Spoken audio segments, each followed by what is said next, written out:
Well, hello again. I'm Dean Jones, President and CEO of Realogic Sotheby's International Realty, and this is Broker Perspectives with the great Kelly Mann.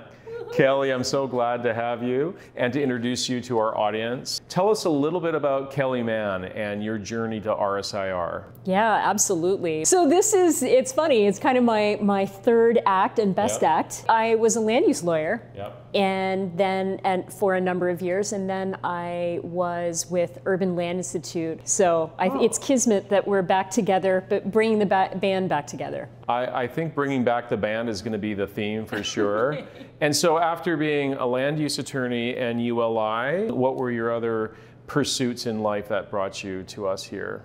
What I did after I left ULI, I actually did a sabbatical in Barcelona. One thing that I learned in Barcelona was that what we love about Barcelona, the art and architecture of the city, a lot of it is there because it had some really tough times for decades.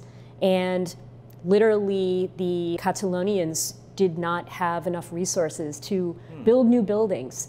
So they just kept renovating and retaining what they had. So it shows you can breathe new life, and ultimately it has left this extraordinary city with buildings, architecture, art that is, as you're walking down the street, it's alive for you, and you're seeing history, you're making history. I think that that's a great backdrop to our conversation about owner representation and filling the room and all the seats with all the players that would help a development, a would-be development, to go from concept to final closing. You know, your journey at the ULI has allowed you to meet a lot of those flavors, if you will, in this recipe for success.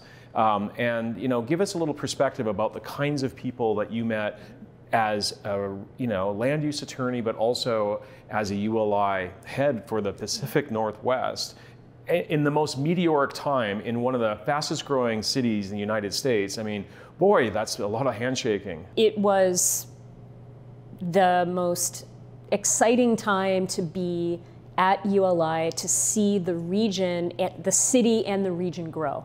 That was truly, like you said, a meteoric rise for the whole region. I mean, at the ULI, you must have met a cast of characters and retained a lot of business cards, even if we use those anymore. Yeah, because you're in personal contact with a lot of these luminaries, and over 20 years, they might have come in at this level. Now they're the CEO of a brand new company that's changing the landscape before us. During my time at ULI, we collectively put together more than 20 panels to advise cities, institutions, agencies across Washington, Oregon, Alaska with the best talent, the best minds dedicated to solving the problems, the challenges that each client, if you will, each city had, whether it was how to revitalize their downtown or how to spark the type of development they wanted to really catalyze in a particular neighborhood. So you're leading those groups to determine highest and best use for an opportunity, and you're seasoning it with the right talent and organizing it as a nonprofit, though. I did it for almost 15 years. And one thing about the Urban Land Institute is that it really attracted the people who were very dedicated to the mission of ULI, to really leave behind, through their own development, make the world a better place. Better, more sustainable development, more resilient communities, and really connected communities. That really attracted very successful developers and architects and engineers and planners, people who have a heart and really want to, again, really serve the mission. Well, I love the idea of service, because there's a lot of would-be developments out there. They might be owned by a bank or by a family office or an individual that isn't knowledgeable about how to bring that to a highest and best use. And let's talk about owner representation as a product category. Kelly, you are our lead, our VP of Development Strategy. I feel so blessed to have you with us and the whole team, because you are bringing not just your years of experience, but you're bringing an incredible Rolodex, and more than that, the credibility and the strategic ability to see something that others may not be able to see. And the best part is you don't have to sell it to find out what its ultimate value was. Talk to me about owner representation and the purpose of that in our industry. Our vision for development strategy is pretty simple. It's about optimizing development. Sure. So really looking at a property, embracing what is special about the property, and also tapping into data and consumer preferences that are on the horizon and not just reflected in what you see today. And then finally, ultimately optimizing it financially, essentially making it the most financially successful project. And I really think you can do all three of those. Well, in our conversations, meeting folks that are in heirloom positions of beautiful, never before, never again holdings, the reason they still own it is either they may be on a board that owns very unique property and maybe they don't have agreement on what to do with it. Or it could be a family member or a family office director, an executor perhaps, that is nervous about making a mistake. And we all know the story that you don't know whether you sold it correctly until after close of escrow, and when you're driving away, you're like, did we do the best we could? Exactly. If a seller or would-be developer is concerned about what the highest and best use of their property is, they could work with you to identify that. Yes. And they don't need to have a buyer in order to figure out what it's worth, because for a buyer to be successful, they need to see value from a seller, and the seller needs to release that value to the buyer. And they're not always apples and apples, are they? I mean, a lot of times a would-be buyer sees more value in the property than the seller was aware. So you have the ability to actually add value to the land holding prior to bringing it to market, or you might even take it vertical with that current owner. Exactly. You're working with the client in a fiduciary capacity. What is the best path forward? Obviously, providing options. What are the pros and cons? And most importantly, what does the client want? Sure. What are the objectives? Is it a legacy? Is it really more important who the end user is ultimately, so they can think about this, generations later and say, look at what we created, right? So it's a really exciting time to be doing this and launching this. Even with respect to your work as a real estate lawyer, but also as a real estate broker, I mean, you certainly wouldn't want to leave any opportunity untouched. You wouldn't take a home listing and not have it furnished and repaired and optimized, as you say, for the highest and best valuation from a emotional consumer. And it is no different, even if it is vacant land, or it might have some entitlement challenges, or it might have opportunities to be annexed or to be spot rezoned. I mean, there's a lot of things you can do with your background as a real estate attorney that you may just ask the question that adds a lot of value. Sometimes it's about timing. So right now there are development opportunities, of course, and then in about a year, House Bill 1110 is going to transform the region in terms of development potential in certain jurisdictions. I think there'll be a lot of opportunity for individual homeowners in single-family zoning to ask questions and seek your counsel. But on a broader scale, you could do this for entire municipalities, and you have done this before. In terms of the scale, a lot of it is you choose the experts we are going to be working with and collaborating with based on the location of the property, what is really needed. Do you need someone with really urban expertise in Seattle or Bellevue or one of the other cities? Or do you really need someone who has transformed and really created a new master plan community, done something collaborating in the wine industry? There are many, many different scales of development. Your skill set is been honed for this because as a servant of a nonprofit trying to collaborate with other interest groups, I mean, you've really done a really great job at building a reputation of success and that kind of collaboration. And I think that that's very different than the typical, real estate agent or broker mindset, right? It's not just about the transaction. I loved what you said about the legacy, because it might be a slow roll for a while. I mean, maybe the right thing to do isn't just to jump on the market and see what comes out of the listing, but to, in fact, very much curate the potential, and especially when there's legislative changes are on the horizon. I mean, you could sell something at the wrong time and leave a lot on the table. And I loved what you said earlier about seasoning. It's really, in many ways, You're evaluating the property. You're really embracing what is authentic and special about it, and that's essential. And you're sort of seasoning the potential. You could go out for entitlements to season that, and therefore it is much more valuable to the buyer, the developer buyer. Well, there may also be some tax planning considerations, and I know we've got a lot of relationships such as with UBS Wealth Management, and we have some of the greatest counsel available to us, and as a land use attorney, you're certainly not afraid to look between the lines on what is in fact the smartest way forward. What sort of experience as a land use attorney do you believe is bringing a very unique mindset to this position for us? I actually use the term fiduciary. That is actually how a lawyer operates. That's very important. It's how a wealth advisor interacts with a client as well. It's not about the transaction, and it's not about what is best for me. It really is what is best for the client. And that is how I've been trained and how I've operated throughout my 25-year career. What's got you excited about the Pacific Northwest and Realogic Sotheby's International Realty? It feels like this has been several decades in the making. Yes, it has been, and it's really exciting to work with you. I love working with you, Dean. I have met the best and brightest in the industry. It has been extraordinary.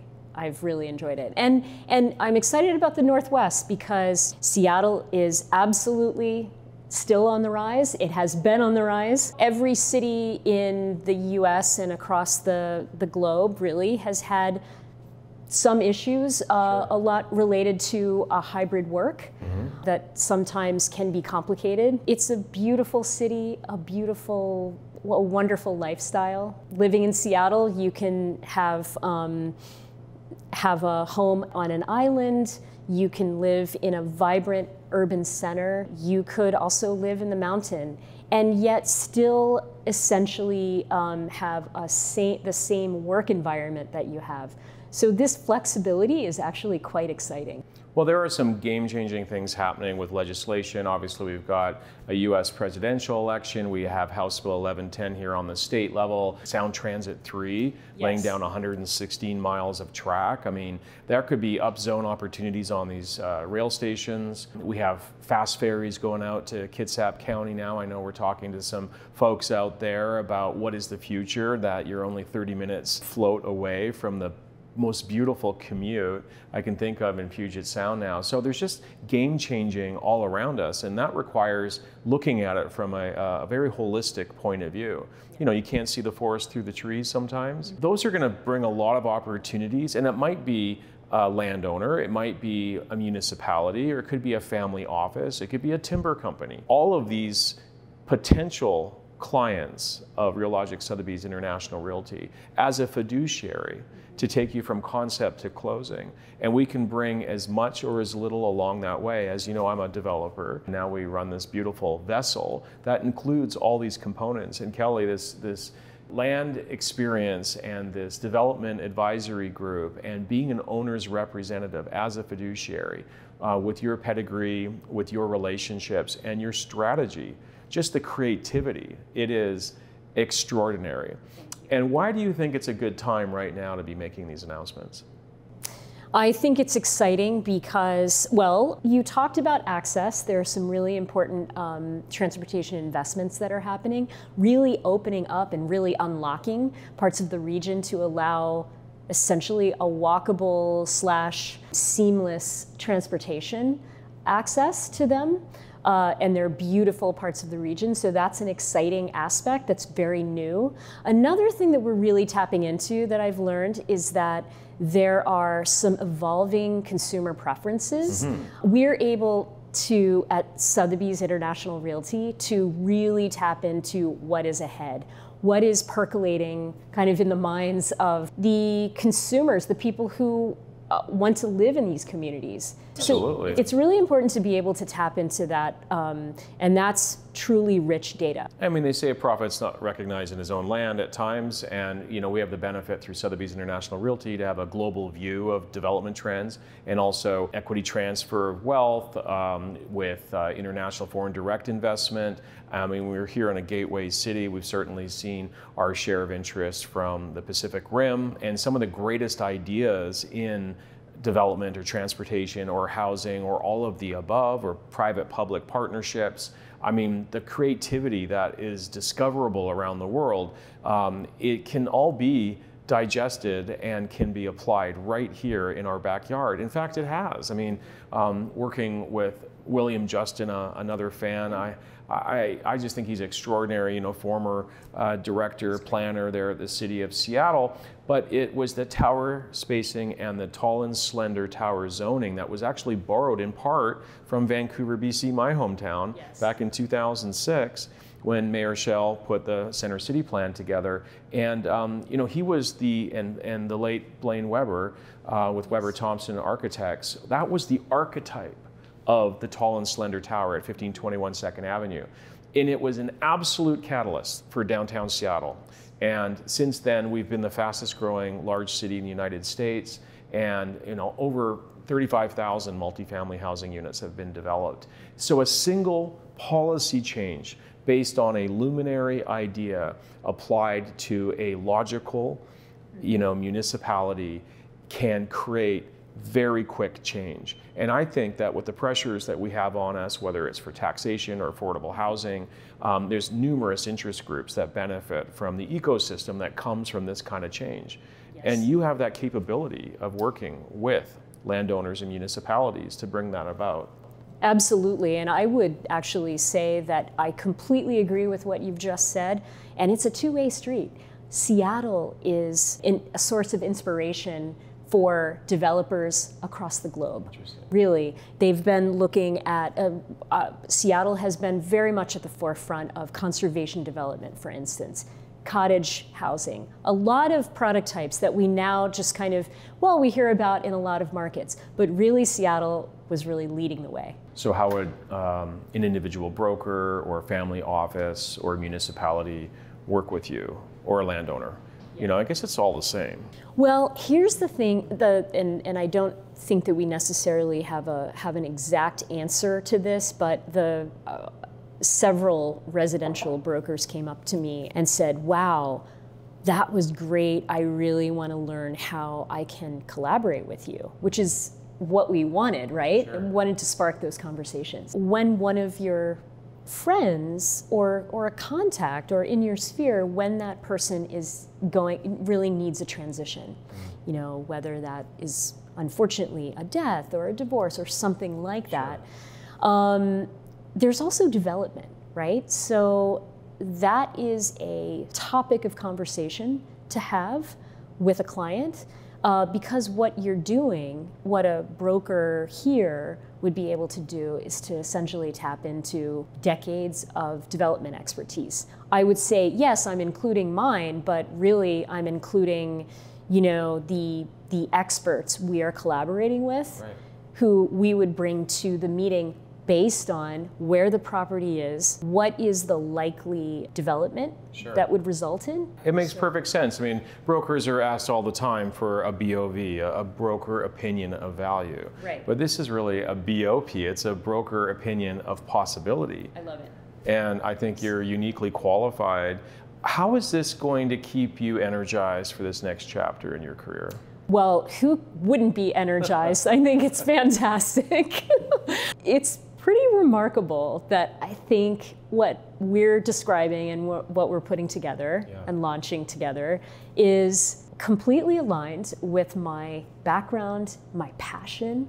My dearest friends are actually development experts. So it's a way to actually continue to collaborate with them. You might be able to work on some of the most extraordinary properties that would never find their way to the markets. These are enviable pieces of real estate that we drive by and go, well, someone's going to do something extraordinary there. Right. Or it could be an entire municipality or a mountainside or a historic town. I mean, these are all popular conversations right now, and they are looking for what's next, and they want to see the potential, and they don't want to sign off on a sale and realize they left something on the table. So this just makes perfect sense to add value to the relationship before you ask for a final transaction. I mean, in some cases, we could even bring in the equity and the development experience and take the project vertical. In fact, we have deep relationships with development managers and leaders who can do that essentially for a family office. So they can maintain control of making sure that their legacy is fulfilled. Let's take one example of a built legacy already, where we have a building that might have historic significance. It might require adaptive reuse. Certainly there's a lot of demand right now for residential development in city. And we have a lot of loan resets that are taking place in the next couple of years. And the highest and best use for a building may not be what it was historically as, say, a commercial office building.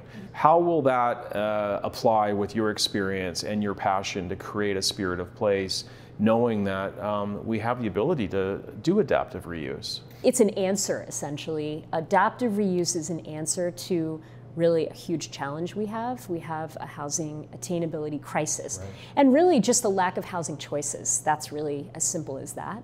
And yet we also have, one could argue, some underperforming office properties that, or underperforming retail properties that could really lend themselves significantly to a new use, and that is really exciting. So we should be thinking broadly when we're thinking about development. It's not just a patch of grass or like a lot with nothing on it. It's really breathing new life and a new future into land that we have that is accessible by transit, is walkable to where you would want to be. And you might add administrative value to that too, that maybe there's some tax credits that can be negotiated. Kelly, I can't help but think that this feels like serendipity. We've known each other for decades, and in fact, at the very time I was incorporating my company and you were doing great work with the ULI, there were other developers who were meeting again decades later,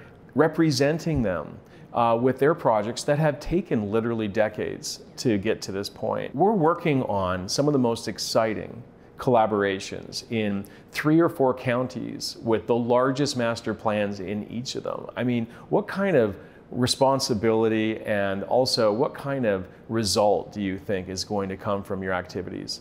It's a huge responsibility, and I really think the results will speak for themselves. We're able to tap into not just what is delivered now, but really what people are looking for in how they want to live. And so we're seeing ahead, around the corner, if you will. And I love collaborating with the great minds here at Real Logic Sotheby's, as well as the just one-on-one conversations that I've had with brokers who are hearing directly from their clients about, I would love to live in this type of development, but it doesn't exist.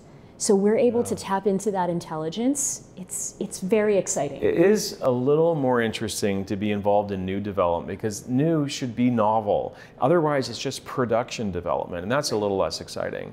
I mean, you're going in and absolutely restoring buildings or regenerating old townships or planting brand new ideas in municipalities that might not have been possible under different administrations or without certain access, whether it's the expansion of the I-90 corridor or it's a fast ferry going off to Kingston.